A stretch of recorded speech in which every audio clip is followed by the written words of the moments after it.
Hi everyone, in this video I will tell you more about checklists in the Academy. Using checklists will help you to set additional tasks for your learners, for example, sign a contract or visit a webinar. Let's go to the checklist section.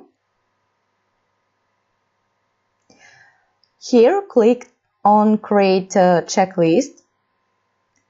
Let's name it.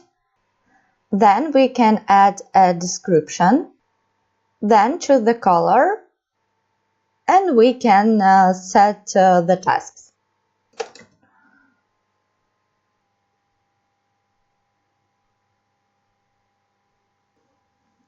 When the checklist is ready, we can go to Access Settings.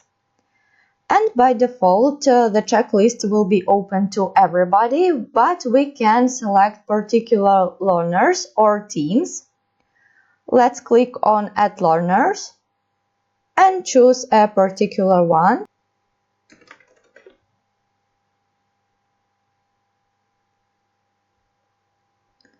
Let's click Add. After that, we can save the settings and publish our checklist. Let's see how it looks from the learner side.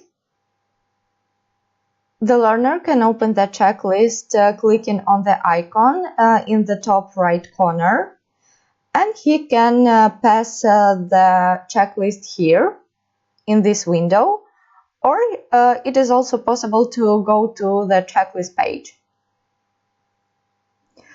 On the checklist page, we can expand the checklist, and there is an option to check all the tasks. After the learner has started to pass the checklist, we can check it in the statistics section. And as we can see, the learner has passed one of the 3 tasks. Thank you for the attention. Have a nice day.